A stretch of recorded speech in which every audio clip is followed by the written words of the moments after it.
A relação Portugal-Brasil começou há muito tempo, há mais de 5 séculos, como todo mundo já sabe.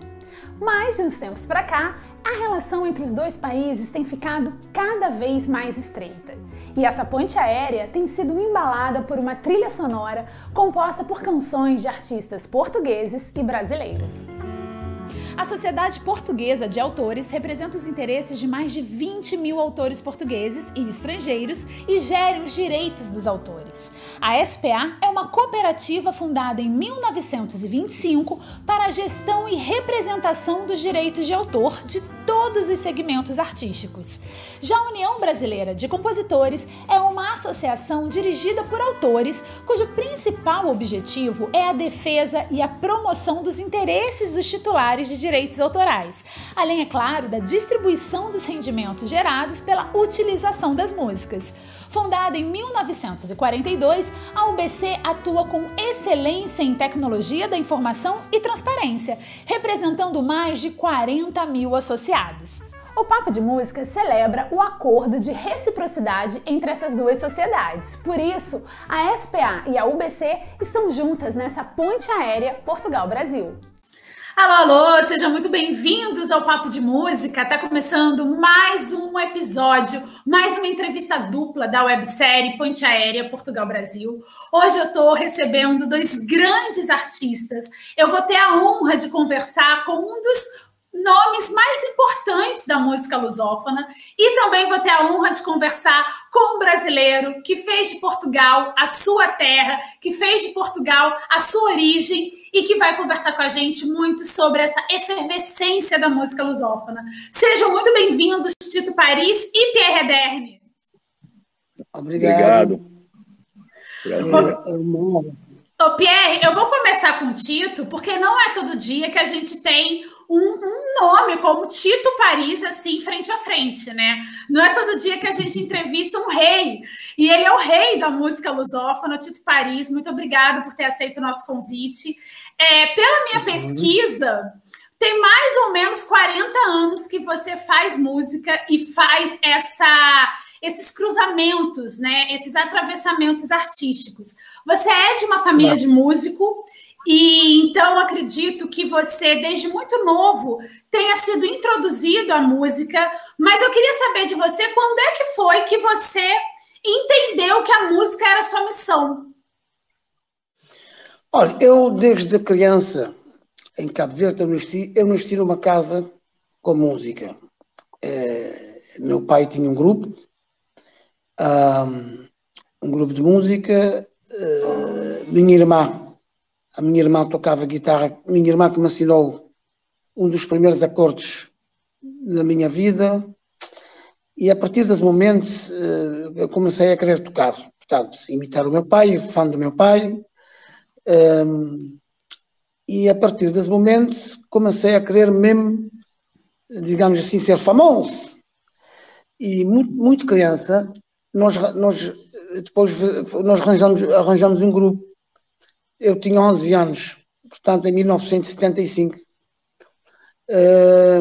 e o grupo chamava-se Os Seis Jovens Unidos. E nós andávamos para as ilhas aqui em Cabo Verde a tocar. E mais tarde formámos outro grupo, que eram chamados Os Gaiatos, que era eu, Bius, que infelizmente falecido,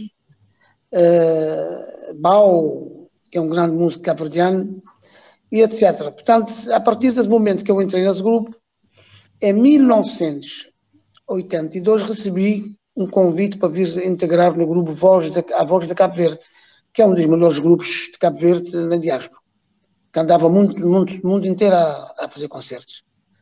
E eu, muito novo, integrei nesse grupo, muito novo, muito jovem, e a partir desse momento, em 1984, fui convidado do Dani Silva, que é um grande cantor português cabo-verdiano, que é radicado em Portugal, portanto, pus-me a tocar guitarra com ele, e a partir desse momento comecei a cantar, porque querer fazer a minha carreira solo. E quando eu comecei a cantar, fui na Holanda, o Paulino Vieira pediu para eu cantar, eu disse, olha, eu não sei cantar, canta lá, você faz cor e faz afinadinho. Eu disse, está bem, vou tentar. Dado o respeito que eu tinha, que eu tenho para Paulino, comecei a cantar. E as pessoas começaram a olhar para mim e fiquei cheio de vergonha. E a partir desse momento, o Paulinho pediu-me sempre para cantar. Depois fui na altura que eu saí do grupo. Fui dirigir o grupo do Dani Silva e nós, quando tocávamos nos concertos do Dani, o Dani combinava lá com o grupo e dizia: o Tito Paris, além de ser guitarrista, canta. E eles começavam uma música que eu sabia cantar, deixavam-me lá no palco, eu tinha que desenrascar. Eu comecei a fazer a minha carreira, pronto. Comecei a cantar com grandes cantores portugueses, a viajar pelo mundo fora, cantei com grandes cantores brasileiros, famosos, até chegar ao Pierre, conheci o Pierre, entretanto sou muito amigo de Zé Cabaleiro, e etc. Ô, Tito, por que o seu primeiro disco você não canta? Quem? Por que no seu primeiro disco você não canta? No meu primeiro disco eu não sabia que ainda se queria cantar ou não. Cantava só às escondidas. Entendi. Muito bom. Ô, Tito, então você não canta no seu primeiro disco porque você tinha vergonha de cantar? Tinha muita vergonha de cantar. O meu primeiro disco foi em 1985. Era músicas de Cabo Verde, músicas tradicional de cabo-verdiana de 1930, música de 1925, etc, etc. Entendi. Ô, Pierre, o Tito está esquecendo de alguma coisa? Está sendo modesto? Ele está sendo modesto. O Tito, na verdade, ele não é o rei da música lusófona ou da música de Cabo Verde. O Tito Paris é o rei de Cabo Verde. A pessoa mais importante e mais amada e mais querida em Cabo Verde, né? Eu sei disso. E outra coisa muito interessante, Cabo Verde, para quem não sabe, é uma clave de sol no oceano, né? Todo cabo-verdiano sabe tocar um instrumento. E nas casas, as histórias, ao longo dos anos, mais de 18 anos que a gente se conhece, né, Tito? Que eu vou colecionando as histórias do Tito, e nas casas em Cabo Verde, cada um dos... sempre tem um cavaquinho, um baixo, um violão, então todo mundo toca alguma coisa, né? E o Tito Paris, muito jovem, produziu e arranjou o disco, o primeiro álbum da rainha de Cabo Verde, Cesária Évora. O Tito foi o grande responsável por esse... né, que se existe um caminho de mar entre Cabo Verde e Portugal, esse caminho foi construído pelo rei Tito Paris. E Cesária é uma dessas, o monstro sagrado, né, a maior joia da música cabo-verdiana e uma das maiores da música lusófona. Tem ali a mão, mundial, exatamente, tem a mão do Tito Paris, né, Tito? Inclusive, a gente estava filmando na minha casa, no Poço dos Negros, em Lisboa, aquele documentário que eu estava falando com a Fabiane antes, para o Canal Brasil e para a ETP, em que eu estava com o Tito Paris e mais uma série de artistas lá em casa, e foi nesse dia que a Cesária partiu, né, Tito? E você contando as histórias e tal. E, então, quer dizer, eu acho que para falar do Tito Paris, eu tenho que falar da minha relação com a música lusófona, porque foi o primeiro grande susto que eu tomei em Lisboa, em 2002. Foi apresentado ao Tito pelo Luiz Caracol, e mergulhei nesse mundo de Cabo Verde. Conheci o Bana, também outro monstro sagrado da música de Cabo Verde, no antigo Casa da Morna, que era o restaurante Casa Concerto do Tito Paris, e tive a oportunidade de mergulhar mais a fundo nesse universo, né? Conhecer a obra do Beleza, né? O Beleza é uma espécie de um Vinícius de Moraes de Cabo Verde, né, Tito? É o grande poeta de sempre de Cabo Verde, né? Então foi muito interessante. E também E também foi muito importante quando conheci o Tito, né? Porque ele também já tinha muitas colaborações com artistas portugueses na altura, né? Com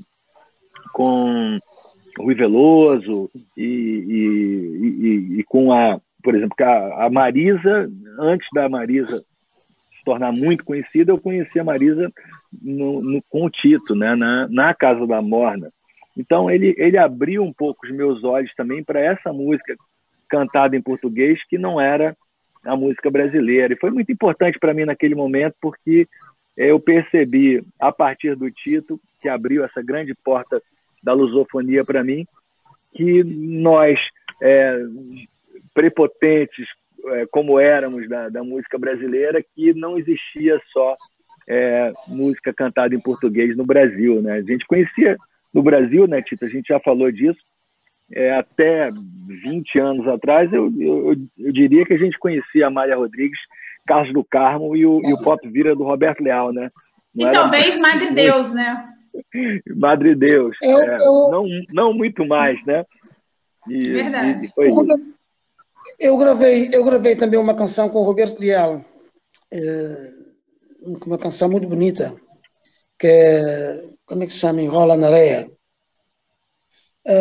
O Roberto Leal era uma pessoa fantástica e ganhei muita experiência com ele, e também gravei com o Paulo de Carvalho, que é um grandes nomes e compositor de Portugal, e que o Pierre conhece bem também. Exatamente, que é amigo também ainda ontem falámos para o telefone. E gravei com grandes cantores como o Vitorino, de Angola, Paulo Flores, Dom Quicas, aquele pessoal todo, e é uma troca de experiência, porque quando nós trocamos experiência da música, ficamos mais ricos, mais conhecedor, mais tolerante. Isso é muito bom. Mais tolerante, isso é muito bom mesmo. Ô, Tito, me diz uma coisa. O José Saramago, ele tem um poema, né? Ele falava, né? Um verso, que a gente precisa sair da ilha para a gente ver a ilha. Você acha que, de alguma maneira, ter saído de Cabo Verde, ter feito morada em Lisboa, te ajudou a compreender melhor Cabo Verde, a sua cultura local? Com certeza que sim. Eu saí de Cabo Verde muito jovem, tudo o que eu aprendi em Lisboa, eu agradeço. Lisboa e Portugal e o povo português, etc.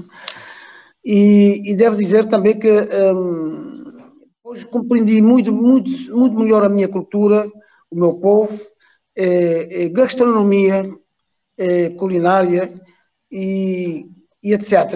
E comecei a escrever e a compor longe da ilha, como diz o José Saramago, ele tem razão, para ver a ilha. Eu não consigo, nesse momento, passar 6 meses sem vir a Cabo Verde, nesse momento. O Pierre largou a ilha, né, Pierre? Porque você não vem aqui mais na ilha. A ilha, a nossa ilha, né, Fabiane, foi abduzida por extraterrestres da Igreja Universal do Reino de Deus, né? E tem sido bom, mas tem sido, eu volto na medida do que é possível, né? E agora nesses últimos tempos, mesmo antes da pandemia, tem sido muito complicado essa relação com o nosso amado Brasil, né? Nesse momento político que vive. Mas enfim, vivo aprendendo aqui cada vez mais e mais e tentando me misturar com a cultura do outro, com esse sentimento de pertença que a gente tem, e mergulhando não só no mundo do fado, como também no mundo de Cabo Verde, na música. Recentemente, né, a gente teve essas experiências, colaborações com o próprio Paulo de Carvalho e Paulo Flores, de Angola, que o Tito citou, não é? Ô, Pierre, conta pra gente, pro público que está assistindo, como é que nasceu Rua das Pedras? Porque muito dessa aproximação sua com o Tito veio desse projeto, e é um projeto que eu acredito tenha começado embrionariamente aqui no Brasil. E, claro, se expandiu e ganhou outros assentos em Lisboa. Mas conta pra gente como é que nasceu e o que é o Rua das Pedras. O Rua das Pretas. Rua das Pretas, perdão. Eu estou errada, ele começou aqui no Brasil, embrionariamente? A Rua das Pretas, na verdade, começou... Eu fazia esses saraus, acho que você chegou a visitar os meus saraus da Nascimento Silva, Rua Nascimento Silva, morava na frente da casa do Tom Jobim, e resolvi, então, resgatar os saraus que se fazia na Bossa Nova. E nessa altura, esse sarau da minha casa começou a receber não só artistas da música do Rio de Janeiro, mas outros artistas da música brasileira e também de fora, né? E numa dessas ocasiões eu conheci a Cuca Roseta, que era uma fadista ainda em início de carreira, que estava preparando seu primeiro álbum. Gravamos um dueto, que foi o Fado dos Barcos, e esse dueto virou uma trilha de novela da Rede Globo, né, de uma novela do Miguel Falabella chamada Aquele Beijo. E aí eu comecei a ter vontade de também ter mais portugueses lá, e num desses saraus, dessas tertúlias musicais, como chamamos em Portugal, apareceu um grupo de músicos portugueses, Ricardo Cruz, Bernardo Couto, e um cantor jovem também, ainda pouquíssimo conhecido no Brasil e também em Portugal, chamado Antônio Zambujo. E o adolescente Zambujo, na época. Exatamente. Todos nós éramos, né? E isso foi 2009, salvo erro. E o Zambujo, no final da noite, me pediu, então, para escrever uma canção para ele, um fadinho, né? Como nós brasileiros escrevemos, no máximo fadinhos, e eu tive a honra de compor, de escrever esse poema de uma música chamada Guia, que foi que batizou o álbum de estreia do Antônio Zambujo no Brasil, né? E o segundo disco de carreira dele, né? E depois nessa Guia, que foi um poema meu musicado pelo Márcio Faraco, um músico fantástico brasileiro, compositor que vive em Paris. Então, a partir desse sarau surgiu o MPB, Música Portuguesa Brasileira, a ideia de filmar um documentário que começa na minha casa da Nascimento Silva, com uma noite com a Tereza Cristina e o Edu Krieger, que eu tinha convidado eles, e depois eu fui de mala e cuia para Lisboa para filmar durante 6 meses, e aluguei uma casa numa rua chamada Poço dos Negros, e esses saraus começaram nessa casa. Chamei a Fernanda Abreu, que veio também, e aí então veio Tito Paris, Mário Lajinha, Luísa Sobral, Salvador Sobral, Viviane Kapolkoff. E esse movimento da Rua das Pretas começa ali, nessa casa, e no Salão Nobre do Conservatório de Música de Lisboa, no Bairro Alto, na Rua dos Caetanos. Na sequência disso, eu mudei de casa, resolvi não voltar para o Rio de Janeiro naquele momento e editar o programa todo aqui em Portugal. E fiquei enganando os meus amigos cariocas que eu estava passando uma temporada. Ao fim de 2 anos, já casou, teve filho, pronto, ficou. Casei com a lusofonia, tive muitos filhos musicais, né, Tito? E então resolvi fazer na Rua das Pretas. A gente começou, quer dizer, continuou a ter esses encontros, e foi batizado o projeto da Rua das Pretas em função do nome da rua que eu morava, que se chamava Rua das Pretas. Ô Tito, você que é um profundo conhecedor da música lusófona, o que você acha? E aí eu vou até pedir também para o Pierre falar um pouco sobre isso, porque eu já vi alguns posts do Pierre nas redes sociais falando.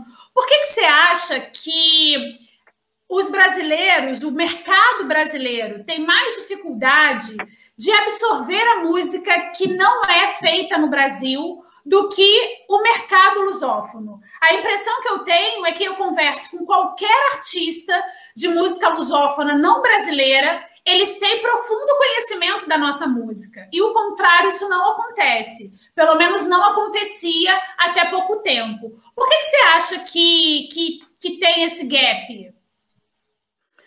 Olha, eu acho da mesma forma que a comunicação social, basicamente a rádio, que passa muitas músicas brasileiras no nosso país, o Brasil deveria fazer igual com a música lusófona.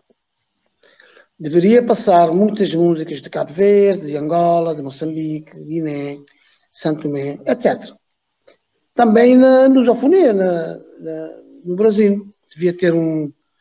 E aqui em Cabo Verde e lá em Portugal, também os miúdos, até o último ano de escola, estuda educação musical, mas músicas lusófonas.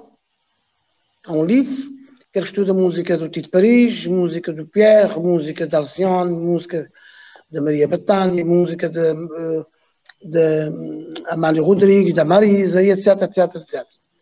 Portanto, acho que o Brasil deveria se fazer igual, porque a África portuguesa tem uma riqueza lindíssima e rica. Portanto, se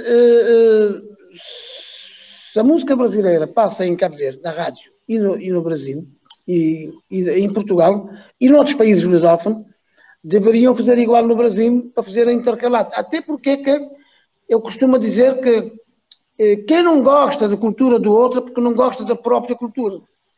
Que é só gostando da outra cultura que nós vamos saber a nossa e que vamos gostar mais. Sim. E não desprezando o outro. Já não estou a falar do desprezo, não é nada disso. Não é a palavra exata. Mas não se interessa. Né? E acho que a comunicação no Brasil deveriam passar na rádio. Há pessoas que gostam muito de ouvir rádio. De vez em quando uma música de Cabo Verde, de Angola ou de outro país lusófono qualquer. Para criar interesse, para criar interrelação, para o país ficar mais rico. Lisboa, por exemplo, é riquíssimo. Lisboa passa todo estilo de música. É verdade. Paris, então, Paris parece que é uma Nações Unidas da música. É verdade. Passar muitas músicas, eu já cantei em várias salas em Paris, no Olympiade de Paris, Pierre Renaud, Cirque Vert, toda aquela sala, já encontrei lá várias vezes como é o nome dele, o cantor brasileiro, que é o percussionista, Carlinhos Brown. Sim. Já encontramos em vários palcos. A última vez que cantámos juntos foi nos Pirineus. Fomos lá para um concerto. Foi muito bom. Isso faz com que os lusófonos também daqui, da África Portuguesa, que pode viajar para o Brasil e fazer concertos. E as pessoas vão gostar. E por isso também os empresários têm que apostar mais também. Eu acho que tem muito isso que o Tito está falando, é a mais pura verdade, quer dizer, e do outro lado, quer dizer, por que o português conhece mais a música brasileira, se deve exclusivamente ao fato das novelas brasileiras da Rede Globo terem sido trazidas para Portugal. E a primeira delas é a Gabriela, né, que o país parava, inclusive. A primeira novela que eu vi. O Congresso de Portugal parava para assistir Gabriela. E Gabriela tem aquela trilha sonora. Com Sônia Braga. Maravilhosa, né? Sim. Mulher lindíssima. E naquela altura, você imagina, uma trilha sonora da Gabriela com Dori Caymmi, com Djavan, né? E ao longo dos anos, o português foi tendo contato com a música brasileira, muito por conta das novelas. Como a gente estava falando há pouco, a única televisão era a RTP, a televisão nacional, não é? A RTP1, né, Tito? Só não existia a 1 e 2, né? E o público português foi tendo contato com a música brasileira e fazendo grandes artistas brasileiros se tornarem ídolos em Portugal, né? O primeiro show do Caetano foi em 83, né? Muito impulsionado também pelas músicas do Caetano que tocavam nas novelas. João Gilberto em 84, e depois outros artistas que se aprofundaram mais nas parcerias com artistas portugueses, como o caso do Ney Matogrosso, né, o Martinho da Vila, Wagner Tiso, que fez fez várias pianistas do Clube da Esquina, né, que a gente já falou dele, meu parceiro também, que fez aquele trabalho com a Eugeninha, né, de Meli Castro, e tantos outros artistas que buscaram essa ponte aérea que a Fabiane está trazendo agora. E teve um pouco disso, ou seja, eu sinto que esses artistas grandes da música brasileira vinham para Portugal, mas era a relação, talvez, com os músicos portugueses e lusófonos, era uma relação meio encontro marcado no Tinder, sabe? Tinha pouca vivência, tinha pouco interesse para se vestir com a cultura do outro, e na bagagem voltava para o Brasil muito mais azeite e vinho do Porto do que música portuguesa, né? Acho que por isso essa ignorância nossa, né? Ou seja, essa falta de conhecimento nosso com a música de Portugal. E eu espero, oxalá, que o que o Tito está dizendo aconteça, que surjam outros espaços, né? E não só, a gente fica muito feliz que alguns artistas da música portuguesa se tornem conhecidos no Brasil, como é o caso do próprio Zambujo, que eu já citei, ou da Carminho, não é? Mas era muito importante que esse tipo de colaboração, né? Naquele álbum que o Tito participa, o 2012, Bem Me Quer, Mar Me Quer, que a gente fiz duetos com o Tito Paris, com a Gisela João, com a Cuca Roseta, com o Jorge Palma, né? Com Mari Lajinha e uma série de outros artistas, mas era importante que tivesse também. E agora acho que, já que temos aí duas grandes entidades que olham pela música lusófona, que é a Sociedade Portuguesa dos Autores em Portugal e a UBC no Brasil, comandada pelo meu grande amigo, incansável, torcedores da música lusófona, Marcelo Castelo Branco. Sim. Eu acho que a partir dessas parcerias, né, Tito, a gente vai conseguir trazer esse projeto, ou seja, levar a Rua das Pretas para lá também, e outros projetos similares, como acontecia no Brasil o projeto Pixinguinha, onde os artistas do Sudeste viajavam Norte e Nordeste, encontrando artistas locais, né? Acho que isso tudo vai fazer com que o Brasil perceba um pouco mais da música cantada em português, que não é feita no Brasil, em diferentes outras latitudes. Olha, o Tito falou uma coisa que é muito importante. Quando a gente não se interessa pela cultura do outro, a gente não se interessa pela nossa própria cultura, né?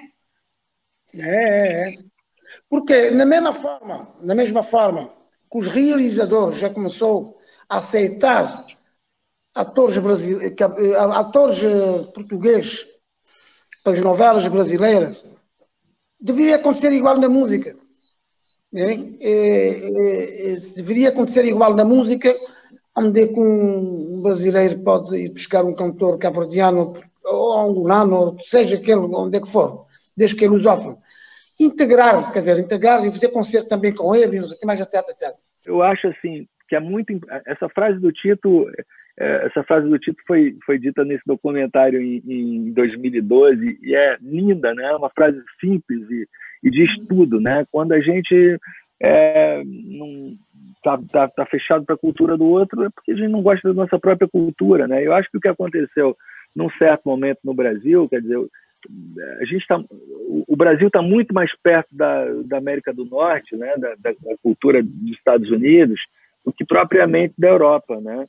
E de Portugal, né? De certa forma, mesmo tendo toda essa imigração portuguesa, né? Sabe-se muito pouco, né? O povo, popularmente, do que isso se trata, da onde é, né? O português não é só o dono da padaria e do boteco não é? E da mercearia, né? O que é? Como é que é a música que se faz em Trás-os-Montes, né?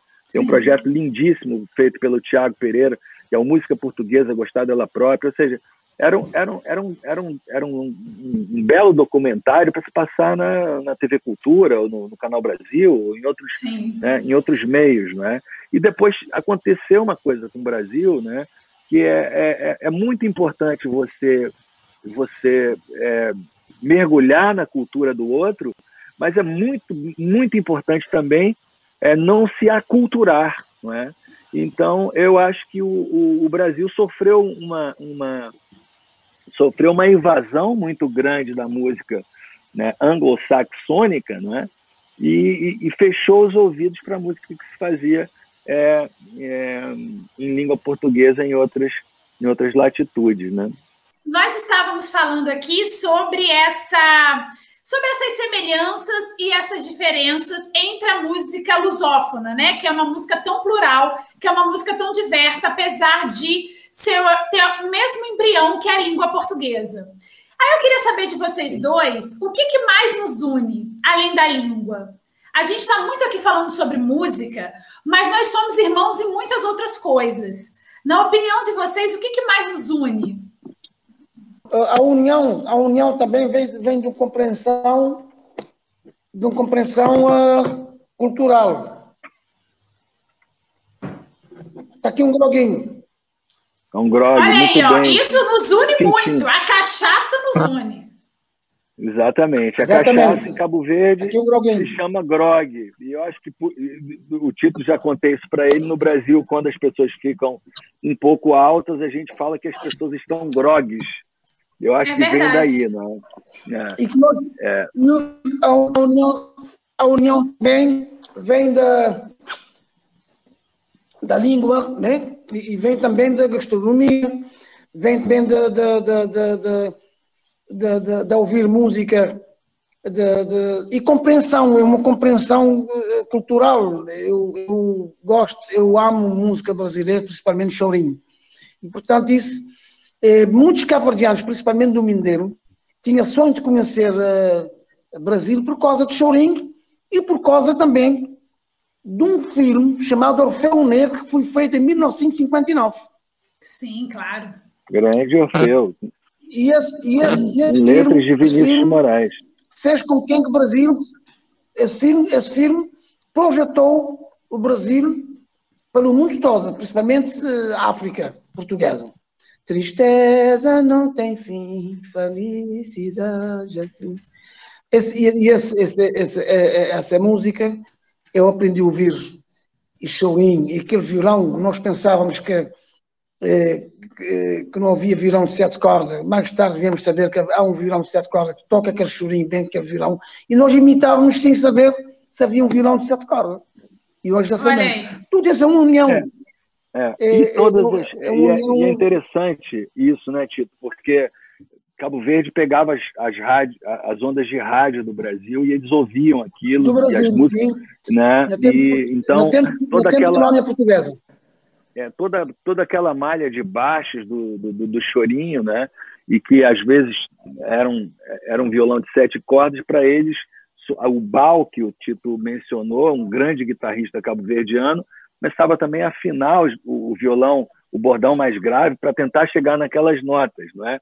Então, por isso que as mornas e as coladeiras e os funanais também levam, e o Tito, quando toca violão, ele toca sempre fazendo as ligações com as linhas de baixo, que também é uma coisa muito uma coisa muito normal e orgânica na viola do fado, né?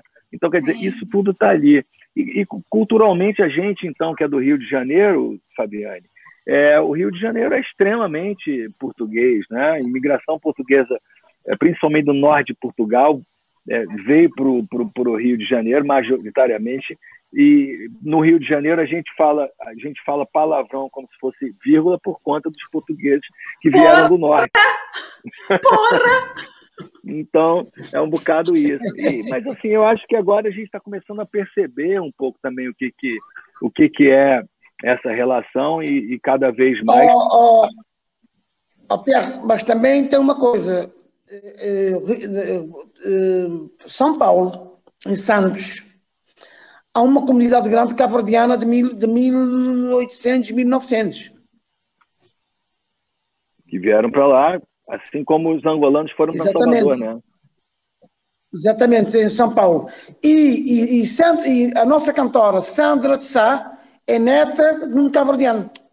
Olha aí. Olha, isso eu não sabia. A Sandra de Sá foi uma das pessoas mais importantes no início da minha carreira, né? Que me convidou quando eu tinha 21 vem dessa comunidade. Anos. Não sou só Sandra de Sá. Eu penso, não tenho a certeza, mas penso que o seu Jorge também. É possível. Olha, parceiros. Pode ser. Pode ser, Jorge, tá tudo ligado. Jorge. Pode ser. Acho que eu conheço também. Acho que ele já fez uma musiquinha que tocou um pouquinho em rádio aqui. É verdade. Vocês dois estão falando de uma coisa muito importante, que é a relevância do rádio. A gente precisa dar mais valor ao rádio. Hoje, especialmente, saiu uma pesquisa, Pierre, que no Brasil o rádio alcançou 80% da população. Isso para um país do tamanho do Brasil é muita gente. É, muito. Rádio é importante, rádio é fantástico. A rádio fala, comunica, nos dá informação, dá música. Muito importante. Antigamente, quando não havia novela virtual, era novela de rádio. Sim. Toda a gente ouvia rádio que chamava-se romance. Sim. Né? Portanto, rádio tem uma importância grande dentro da sociedade, de qualquer povo. Muito interessante. Bom, fica então o desejo nosso, né, Tito, que o Brasil receba uma caravana musical lusófona de norte a sul do Brasil. Por favor! Eu acho que todos aqueles da iniciativa privada e das esferas culturais que estão nos escutando, fica aí essa dica para a gente fazer um projeto Pixinguinha lusófono, uma Rua das Pretas que vai do Oiapoque ao Chuí, levando essa música que se faz em língua portuguesa, que não é só a música brasileira, e para que a gente possa, aos poucos, ir mostrando o que se faz em Portugal. Lisboa tornou-se, né, Fabiane, a capital da música de língua portuguesa. Sim. Não só músicos brasileiros que o Brasil ainda não conhece, mas fados, bossas, sambas, funanais, cirandas, tudo isso vive nas Sete Colinas e se mistura, ou seja, se a gente fosse falar hoje, se a gente viajasse 20 anos para frente, para o futuro, e olhasse para esse momento que a gente vive, a gente ia perceber que finalmente o mundo entendeu de que o mais importante é a língua da música que se canta, né? Quando a gente escuta uma música em inglês, a nossa preocupação primeira não é a bandeira.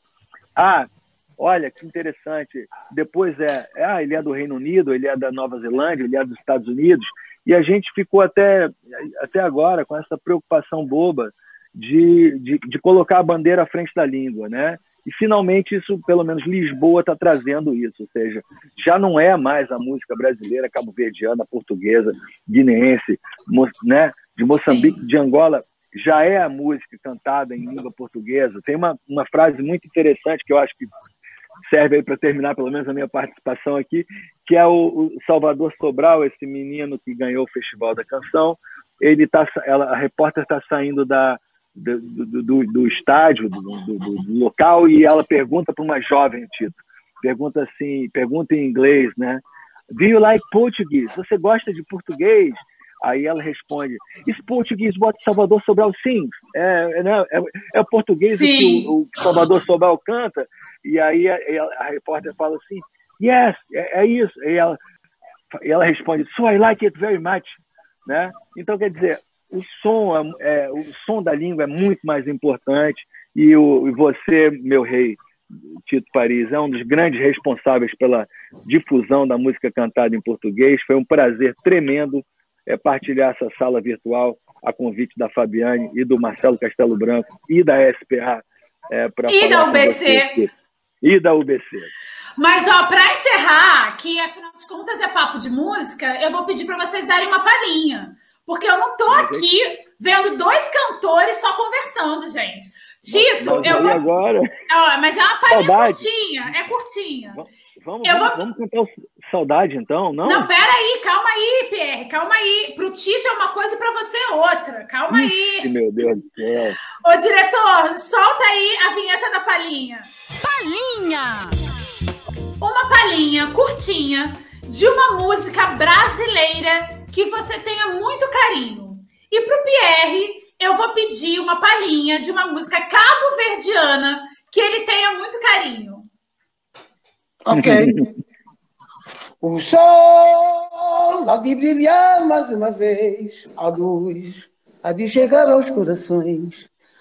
O mar será queimado e a semente, o amor será interno novamente. É isto. É o juízo final. E aí, Pierre? A gente sempre faz o Saudade dentro do Vida de Estrela, que é uma parceria minha com o Edu Krieger, né? Então é uma pena que não estou vendo o violão aqui por perto, mas ela tem morna, tem coladeira, saudade, saudade, saudade desse minha terra, São Nicolau. É isso. Muito Viva obrigada. A música de língua portuguesa. Muito obrigada a vocês dois. Tito, que honra conversar com você, mesmo que virtualmente. Pierre, que muito em breve eu esteja te abraçando presencialmente para matar essas saudades. Muito obrigada pelo tempo de vocês e por esse papo. Deus quiser, está convidada para vir a Cabo Verde quando o Pierre vier. Por favor. Maravilha. Por favor, vamos levar a Fabiane, que ela veio de uma cidade do Rio de Janeiro chamada Volta Redonda. Então a gente vai ter uma representante de Volta Redonda no Mindelo. Olha isso, olha que honra. Muito obrigada a todo mundo que acompanhou essa ponte aérea. Hoje a gente está aqui numa tria de Lisboa, Rio de Janeiro e Cabo Verde para mostrar que a nossa língua, que a música portuguesa, ela é maior do que qualquer fronteira. Até semana que vem. Tchau, tchau. Até lá. Até lá.